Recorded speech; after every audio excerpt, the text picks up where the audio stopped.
আজকের ভিডিও দ্রাব্যতা নিয়ে।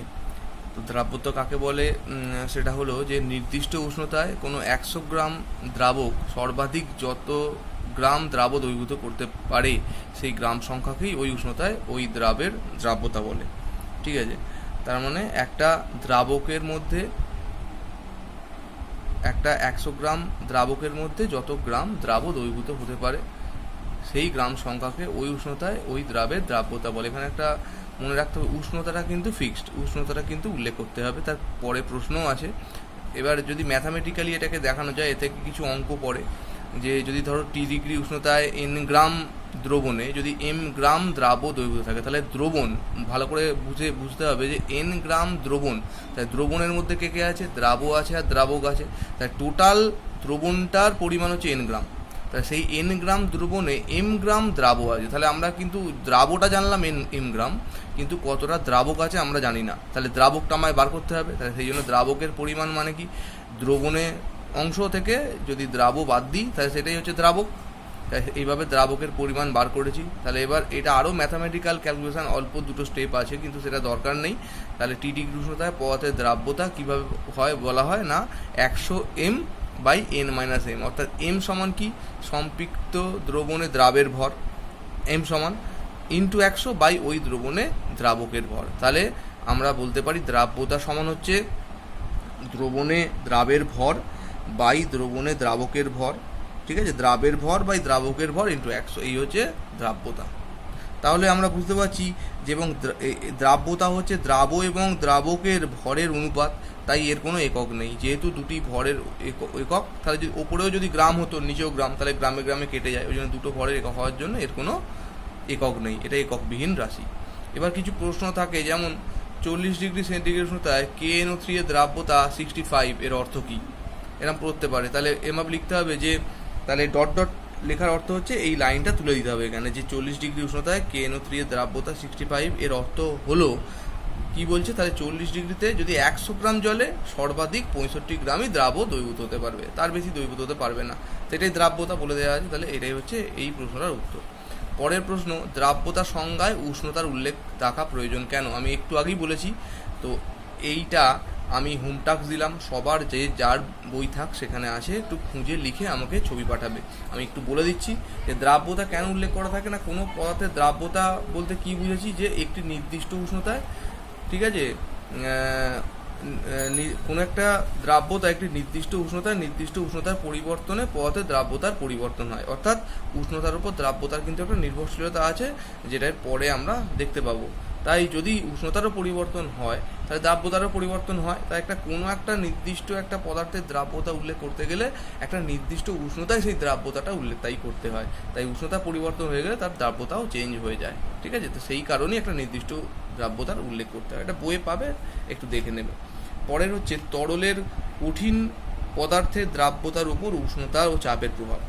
তাহলে মনে রাখতে হবে, তরলে কঠিন পদার্থ দুরকম হয়, তরলে গ্যাসে তরল আর তরলে কঠিন। তাহলে এক্ষেত্রে যদি তরলে কঠিনে যদি উষ্ণতার প্রভাব বলি, এর কিছু ফ্যাক্টস আছে। যেমন হচ্ছে প্রথমেই যে সাধারণ ক্ষেত্রে কী হয় না, সাধারণ ক্ষেত্রে উষ্ণতা বৃদ্ধি করলে কঠিন পদার্থের দ্রাব্যতা বাড়ে, আর উষ্ণতা হ্রাস করলে তার দ্রাব্যতা হ্রাস পায়। যেমন কাদের ক্ষেত্রে হয়, কিছু উদাহরণ: পটাশিয়াম নাইট্রেট অর্থাৎ KNO3, লেড নাইট্রেট অর্থাৎ PbNO3(2), এছাড়াও আছে ম্যাগনেসিয়াম সালফেট MgSO4, সেটা এখানে লেখা নেই, এখানে এটা অ্যাড করতে পারো যে MgSO4 ম্যাগনেসিয়াম সালফেট, এটা অ্যাড করা যায়, তাদের ক্ষেত্রে হয়। আচ্ছা, নেক্সট টাইপ হচ্ছে যে কলিচুন অর্থাৎ CaOH(2), আমরা কলিচুন জানি। এছাড়া ক্যালসিয়াম সালফেট অর্থাৎ CaSO4, এই ধরনের পদার্থের ক্ষেত্রে কী হয়, উষ্ণতা বাড়ালে দ্রাব্যতা হ্রাস হয়, মানে এর বিপরীতটা ঘটে। অর্থাৎ এটা একটা অন্য ব্যতিক্রমী একটা জিনিস, এইগুলো মনে রাখতে হবে, এগুলো শর্ট কোশ্চেন পড়তে পারে। আচ্ছা, নেক্সট হচ্ছে NaCl, অর্থাৎ আমরা যে লবণ গ্রহণ করি খাবারের সঙ্গে, খাদ্য লবণ, সেই লবণে উষ্ণতা বৃদ্ধিতে এর দ্রাব্যতার তেমন কিছু পরিবর্তন হয় না, যেমন ছিল তেমনই থাকে। নেক্সট সবথেকে যেটা ইম্পর্টেন্ট, স্টার দেওয়া আছে, দেখবে এখানে স্টার দিয়ে দিয়েছি, এটা গ্লোবাল লবণ। গ্লোবাল লবণের সংকেত হচ্ছে NaSO4.10H2O। এদের ক্ষেত্রে কী হয়, এদের একটা স্পেশাল কেস দেখা যায়, পরে গ্রাফিক্যালি আমি দেখাবো। দ্রাব্যতা বাড়ালে কী হয়, 0 ডিগ্রি থেকে 32.4 ডিগ্রি পর্যন্ত এটা বাড়তে থাকে। তারপরে অর্থাৎ 32.4 ডিগ্রির উপরে যখন উষ্ণতায় ওঠে তখন কিন্তু এর দ্রাব্যতা কমতে থাকে। তো এটা একটা স্পেশাল ব্যাপার, এই গ্লোবাল লবণের ক্ষেত্রেটা খুব ভালো করে এটা মনে রাখতে হবে। নেক্সট হচ্ছে চাপের প্রভাব। তা চাপের প্রভাব কি না, তরলের দ্রাবকের মধ্যে কঠিন বা তরলের দ্রাবের দ্রাব্যতার উপর চাপের কোনো প্রভাব নেই। এরপরে তরলে গ্যাসের দ্রাব্যতার উপর উষ্ণতা ও চাপের প্রভাব। এবার বলছিলাম তরলে গ্যাসের দ্রাব্যতা। তাহলে এক্ষেত্রে যদি তরলের মধ্যে গ্যাস দ্রবীভূত থাকে তাহলে কি হয়, সেক্ষেত্রে উষ্ণতা কি হয়, উষ্ণতা যত বাড়াবে তাহলে গ্যাসের দ্রাব্যতাও বাড়বে, উষ্ণতা যত কমাবে তার দ্রাব্যতা হ্রাস হবে। ঠিক আছে, যেমন আমরা যদি একটা CO2 পূর্ণ যদি কোনো একটা দ্রবণ, যেমন আমরা যদি ধরো কোকাকোলা বা পেপসি এই জাতীয় যদি কোনো কোল্ড ড্রিঙ্কে আমরা যদি কী করি না, যদি ফোটাই, ঠিক আছে, তা ওর মধ্যে CO2 দ্রাব্য, এই দ্রবণকে ফোটালে কি হয় দেখবে বুদবুদ আকারে গ্যাসটা বেরিয়ে আসে, অর্থাৎ CO2টা বেরিয়ে আসে, এবং এই দ্রবণ থেকে ফুটাতে থাকলে একটা সময় যখন বেরিয়ে আসবে তারপরে দেখা যাবে আর CO2 গ্যাস তাতে থাকে না। তো এইটা হচ্ছে দ্রাব্যতার প্রভাব, অর্থাৎ সেই দ্রবণের মধ্যে CO2 একটা গ্যাস, তাকে দ্রবীভূত করা ছিল, উষ্ণতা যেই বাড়াচ্ছে তার মধ্যে থেকে CO2 বাড়ছে। কেন কেন বেরিয়ে আসছে, কারণ তার দ্রাব্যতাটা কমে যাচ্ছে, সেই জন্য সে বেরিয়ে যাচ্ছে দ্রবণ থেকে। নেক্সট হচ্ছে চাপের প্রভাব। তো চাপের প্রভাব কী হয়, চাপ পরিবর্তন করলে তরলের মধ্যে গ্যাসের দ্রাব্যতার পরিবর্তন হয়। কিরম ধরনের পরিবর্তন হয় না, চাপ বাড়ালে তরলের মধ্যে গ্যাসের দ্রাব্যতা বৃদ্ধি পায়, আর চাপ কমালে গ্যাসের দ্রাব্যতা হ্রাস পায়। তো এর উদাহরণ, এই প্রশ্নটা আমি এটাও বই থেকে লিখে তোমরা আমাকে পাঠাবে, আমি একটু এক্সপ্লেন করে দিচ্ছি, খুবই সোজা। দেখো, আমরা যখন কোকাকোলা বা পেপসি বা থামস আপ খাই তখন কি দেখি না, যেই ছিপিটা খুললো অমনি মুখ থেকে বুদবুদ আকারে অনেকটা বেরিয়ে যায়। তার কারণটা কি, যে সোডা ওয়াটারের বোতলে ছিপি খুললে বোতলের মুখে ফ্যানার সৃষ্টি হয় না, তার কারণ হচ্ছে এই চাপের প্রভাব। এটা কিভাবে এক্সপ্লেন করা হবে না, সোডা ওয়াটার বোতলে কি হয়, অতিরিক্ত চাপ প্রয়োগ করে ওই CO2 গ্যাসকে ওই জলের মধ্যে দ্রবীভূত করে রাখা হয়। এবারে বোতলের ছিপিটা হঠাৎ করে যখন খোলা হয় তখন কি হয় না, তার চাপটা হ্রাস পায়, তাই তো। ওই বোতলের মধ্যে একটা নির্দিষ্ট চাপ ছিল, তার ছিপিটা খুললেই তার চাপটা হ্রাস পেয়ে গেল, তাহলে চাপ যেই হ্রাস পাবে অমনি CO2 দ্রাব্যতাটা কমে যাবে। দ্রাব্যতা কমে যাওয়া মানে কি, ওই জলের মধ্যে যে CO2টা ছিল সেটা আর দ্রবীভূত থাকবে না, সে কি বেরোতে থাকবে, তাহলে গ্যাস কীভাবে বেরোয়, বুদবুদ আকারে বেরোয়। তখন কী হবে, ওই অতিরিক্ত যে CO2 সেটা বুদবুদ আকারে সেটা কী হবে, বোতল থেকে বেরিয়ে আসে, হয়ে ফ্যানার সৃষ্টি করে। তো এটা যে কোনো বইয়ে পাবে, আশা করি বুঝতে পেরেছো, এটা নিজেরা লিখবে। নেক্সট একটা টপিক, খুব ইম্পর্টেন্ট টপিক, এটা প্রায় পরীক্ষায় আসে, যে দ্রাব্যতা লেখো কি, বা দ্রাব্যতা লেখ বলে বা লেখো, সেটা কি। তো দ্রাব্যতা লেখোটা কিছুই নয়, তো এরকম একটা গ্র্যাপ কাগজে যদি এরকম ওয়াই অক্ষ বরাবর দ্রাব্যতাকে এবং এক্স অক্ষ বরাবর উষ্ণতাকে 0 ডিগ্রি সেন্টিগ্রেড তাকে যদি পুট করা হয়, মানে যদি এরকম একটা যদি গ্র্যাপ তৈরি করা যায়, তাহলে কি বলছে না, পদার্থের দ্রাব্যতা নির্দেশ করে বিভিন্ন উষ্ণতায়।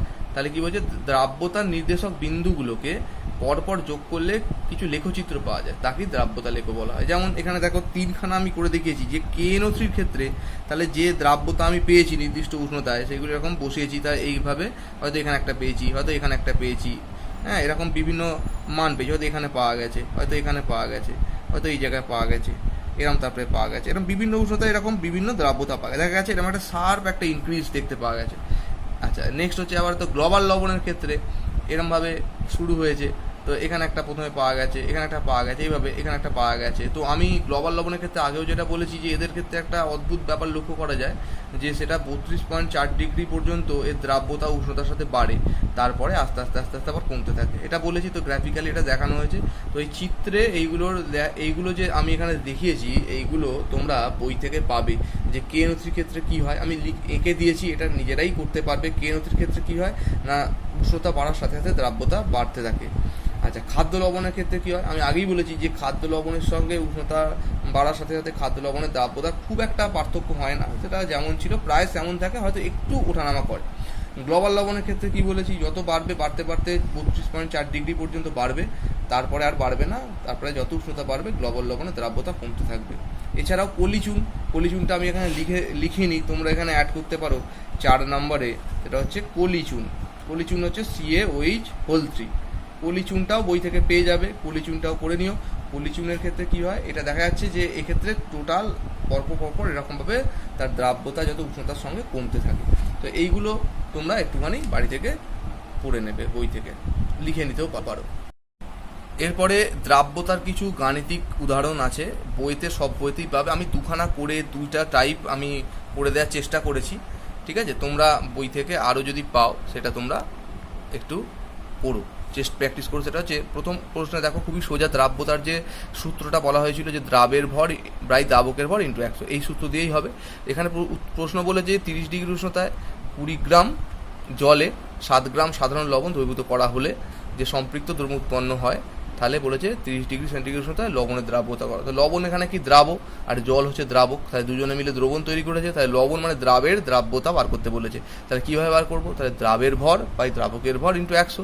তাহলে এখানে দ্রাবের ভর দেখো বলেছে 7 গ্রাম দ্রবীভূত হয়েছে, তাহলে 7, দ্রাবক মানে জল, তাহলে জল হচ্ছে 20, ঠিক আছে, ইন্টু 100 অর্থাৎ 35 বেরিয়েছে। খুব সোজা অঙ্ক, ছোটো ছোটো অঙ্ক পড়ে।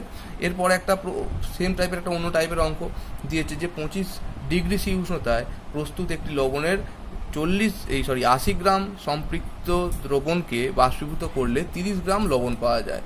তাহলে একটা নির্দিষ্ট উষ্ণতায় 25 গ্রাম, সেখানে একটা লবণের 80 গ্রাম সম্পৃক্ত একটা দ্রবণ আছে, অর্থাৎ সেই দ্রবণের মধ্যে 80 গ্রাম লবণ দ্রবীভূত করা আছে, তাকে বাষ্পীভূত করা হচ্ছে। তাহলে বাষ্পীভূত করা হলে সেখান থেকে দ্রাবকটা উবে যাবে, অর্থাৎ জলটা আস্তে আস্তে বাষ্পীভূত হয়ে যাবে, তাহলে পড়ে থাকবে কি, লবণটা পড়ে থাকবে। দেখা যাচ্ছে সেই 80 গ্রামের জায়গায় 30 গ্রাম লবণ পাওয়া গেছে। তাহলে বলছে ওই 25 ডিগ্রি উষ্ণতায় লবণের দ্রাব্যতা কত। তাহলে এখানে আমরা কী জানি, এখানে আমরা পেয়ে গেছি যে ওই দ্রবণের ভর 80 গ্রাম, লবণের ভর 30 গ্রাম। তাহলে আমরা দ্রবণের জলের পরিমাণটা জানতাম না, তাহলে জলের পরিমাণ তো দ্রাবকের পরিমাণ, তাহলে n মাইনাস এম, আগে যেটা সূত্রটা দেওয়া ছিল, তাহলে এখানে 80 মাইনাস 30, তাহলে 50 গ্রাম। তাহলে তাহলে এখান থেকে আমরা জলের পরিমাণ মানে এখানে দ্রাবকের পরিমাণ পেয়ে গেলাম। তাহলে দ্রাব্যতা হচ্ছে দ্রাবের ভর বাই দ্রাবকের ভর ইন্টু 100, তাহলে 30 বাই 50 ইন্টু 100 সমান 60। তাহলে এইভাবে ছোটো ছোটো অঙ্ক আরও বইতে আছে, খুব সোজা সোজা, 3-4টে প্র্যাকটিস করে রাখবে, তাহলেই হবে। হ্যাঁ, এবারে নেক্সট হচ্ছে যেটা, সেটা হচ্ছে 3 রকম দ্রবণ, সেটা হচ্ছে কি অসম্পৃক্ত, সম্পৃক্ত এবং অতিপৃক্ত দ্রবণ। ঠিক আছে, প্রথমেই সেটা হচ্ছে অসম্পৃক্ত দ্রবণ। অসম্পৃক্ত দ্রবণ, এই প্রশ্নগুলো বই থেকে লিখতে হবে, আমি আর লিখিনি, প্রতিটা বই পাওয়া যাবে যে এই দ্রবণ কাকে বলে। তো সেটা কি আমি একটু বলে দিচ্ছি। যে মনে করো একটা কাঁচের গ্লাসের মধ্যে আমি কিছুটা চিনি মিশিয়ে দিলাম, এবার ওই চিনিটা যখন সেটাকে চামচ দিয়ে গোলা হলো, দেখা গেল গুলে গেল। ঠিক আছে, তো এই অবস্থায় যদি আমি আরও কিছুটা চিনি দিই, তাহলে দেখা যাবে যে ওই চিনিটা আরও গুলে যাচ্ছে, অর্থাৎ তখন দেখা যাচ্ছে সেটা সমসত্ব একটা দ্রবণ সৃষ্টি করলেও কিন্তু সেক্ষেত্রে চিনির কিন্তু যত দিচ্ছি তার ঘনত্বটা কিন্তু দ্রবণের বাড়তে থাকছে। তাহলে এই অবস্থায় এই দ্রবণটাকেই বলা হবে অসম্পৃক্ত দ্রবণ। ঠিক আছে, তাহলে অসম্পৃক্ত দ্রবণকে যদি বলি, এক কথায় কি, নির্দিষ্ট উষ্ণতায় কোনো একটা দ্রবণে আরও যদি দ্রাবক গ্রহণ করতে পারে, বা দ্রাবক গ্রহণ করে যদি সময়ের সঙ্গে সঙ্গে তার যদি ঘনত্ব বাড়ে, তাহলে ওই উষ্ণতায় ওই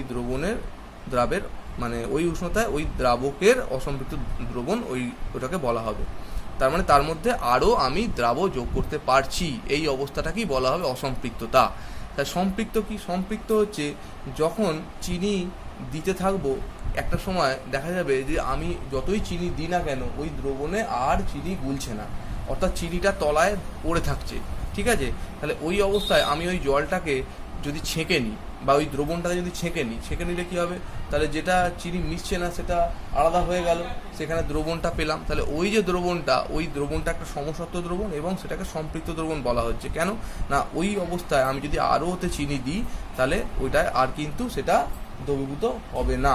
ঠিক আছে, তাহলে সম্পৃক্ত দ্রবণ বলতে আমরা কি বুঝি, ইংরেজিতে বলে স্ট্যান্ডার্ড সলিউশন। সেটা কি বলবো, নির্দিষ্ট উষ্ণতায়, ঠিক আছে, একটা নির্দিষ্ট পরিমাণ দ্রাবকের মধ্যে কোনো দ্রাবক সর্বাধিক যে পরিমাণ দ্রবীভূত থাকতে পারে, মানে তার বেশি আর দ্রবীভূত হতে পারবে না, অর্থাৎ চিনি তার বেশি দ্রবীভূত থাকতে পারবে না, সেটাকে বলা হবে সম্পৃক্ত দ্রবণ। অতিপৃক্ত দ্রবণটা কি, অতিপৃক্ত দ্রবণ হচ্ছে কি না, কোনো নির্দিষ্ট উষ্ণতায় কোনো দ্রবণের সম্পৃক্ত অবস্থায় যে পরিমাণ অর্থাৎ চিনি, এক্ষেত্রে মনে রাখো দ্রাব থাকা উচিত, কোনো একটা নির্দিষ্ট অবস্থায় সেই দ্রবণে তার থেকে বেশি পরিমাণ যদি দ্রবীভূত থাকে, অর্থাৎ সেটা কোথায়, নিচে তৃতীয় পড়ে থাকবে, তাহলে এই যে দ্রবণ, অর্থাৎ ছেঁকে নেওয়ার আগে যে অবস্থা, সেই দ্রবণটাকে বলা হচ্ছে অতিপৃক্ত দ্রবণ। ঠিক আছে, তাহলে এবারে কিছু প্রশ্ন আছে, যেমন একটা সম্পৃক্ত দ্রবণকে অসম্পৃক্ত কী করে করবে, একটা অসম্পৃক্ত দ্রবণকে সম্পৃক্ত কীভাবে করবে, এটা খুবই সোজা, বইতে আছে। তো সম্পৃক্ত দ্রবণকে অসম্পৃক্ত করার অনেকগুলো পথ আছে, যেমন প্রথমে হচ্ছে উষ্ণতাকে স্থির রাখতে হবে, রেখে কঠিন তরলের সম্পৃক্ত দ্রবণে অতিরিক্ত দ্রাবক যোগ করতে হবে, তাহলেই সেটা অসম্পৃক্ত হয়ে যাবে। ঠিক ঠিক আছে, বেশি পরিমাণে যদি চিনির জলে আমি জল যোগ করে দিই তাহলে সেটা সম্পৃক্ত থেকে অসম্পৃক্ত হয়ে যাবে। ঠিক আছে, এইভাবে বিভিন্ন আবার একইভাবে যদি অসম্পৃক্ত দ্রবণকে সম্পৃক্ত কী করে করব, অসম্পৃক্ত দ্রবণকে যদি আমি নির্দিষ্ট উষ্ণতার মধ্যে আরও দ্রাবও যদি যোগ করি, অর্থাৎ যদি আরও চিনি দিই, তাহলে সেটা আস্তে আস্তে সম্পৃক্ততার দিকে যাবে। হ্যাঁ, তো এরমভাবে আরও কয়েকটা পদ্ধতি আছে, বইয়ের মধ্যে বেশ পয়েন্ট করে দেওয়া আছে, একটু বুঝে বুঝে পড়ে নেওয়ার চেষ্টা করতে হবে, হয়ে যাবে। ঠিক আছে, এরপরে যে জিনিসটা আছে সেটাকে বলা হচ্ছে কেলাস। হ্যাঁ, তো কেলাস জিনিসটা হচ্ছে, যেমন আমরা যদি বলি বরফ হচ্ছে একটা কেলাস, তাই অর্থাৎ যার একটা নির্দিষ্ট একটা আকার আছে, সেটাকেই কেলাস বলা হয়, যে একটা নির্দিষ্ট ত্রিমাত্রিক একটা জ্যামিতিক গঠন বিশিষ্ট, যে নির্দিষ্ট সমতল পৃষ্ঠ দ্বারা সীমাবদ্ধ থাকে, সেটাকেই বলা হয় কেলাস। এরকম বিভিন্ন টাইপের, যেমন NaCl হয়তো কেলাসকে হয়তো এই টাইপের দেখতে হয়। ঠিক আছে, তো এই ধরনের একটা নির্দিষ্ট গঠন আছে, সেইগুলোকে কেলাস বলা হয়। হ্যাঁ, তো তার মধ্যে একটা নির্দিষ্ট, তার যে ওই যে অণু মধ্যস্থ যে কণা, তার একটা নির্দিষ্ট সজ্জা আছে, অর্থাৎ নির্দিষ্ট একটা বিন্যাস আছে, তো সেইগুলোকেই বলা হচ্ছে কেলাস। এবারে কিছু উদাহরণ, যেমন হচ্ছে কপার সালফেট CuSO4 5H2, যেরকম তুঁতে বলি, তো এর একটা নির্দিষ্ট বিন্যাস আছে, সেই জন্য একটা কেলাস। ফটকিরি আমরা সবাই জানি, এর সংকেত হচ্ছে এইটা K2SO4 Al2SO4 24H2, এটাকে বলা হয় পটাশ অ্যালাম। এর আরেকটা নাম আছে ফটকিরি, সেটাকে বলা হয় পটাশ অ্যালাম। ঠিক আছে, এই টাইপের কিছু জিনিস আছে যেগুলোকে আমরা বলি। এছাড়া আছে গ্রিন ভিট্রিয়ল, এগুলো অনেক সময় সংকেত পড়ে, গ্রিন ভিট্রিয়ল, এর সংকেত হচ্ছে FeSO4.7H2। তো এই জিনিসগুলো করে রাখতে হবে। মিছরি, আমরা যেটা খাই মিছরি, মিছরি যেটাকে বলে কেন সুগার বা সুক্রোজ, সেটাও একটা, তার একটা দেখবে স্বচ্ছ একটা স্ফটিক ব্যাপার আছে, তো এইগুলোকে বলা হয় তোমার কেলাস। আর যে সমস্ত কঠিন পদার্থের কেলাস হয় না, অর্থাৎ যাদের কোনো রকম জ্যামিতিক নির্দিষ্ট আকার নেই, তাদের আমরা কি বলি, অনিয়তকার পদার্থ। অনিয়তকার পদার্থ।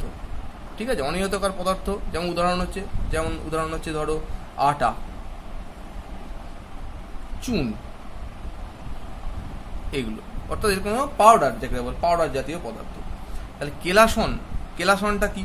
কেলাসন হচ্ছে যে সকল পদ্ধতি দ্বারা কোনো পদার্থের কেলাস প্রস্তুত করা হয়, সেটাকেই বলা হয়, সেগুলিকেই বলা হয় কেলাসন। সেই পদ্ধতিটাকে বলা হয় কেলাসন।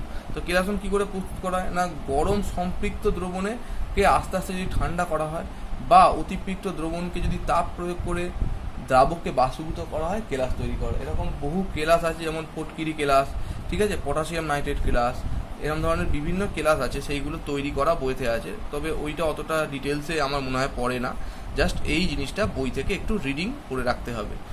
এইগুলো ভালো করে, হয়তো এগুলো কাকে বলে পড়তে পারে, এগুলো রিডিং করে রাখতে হবে।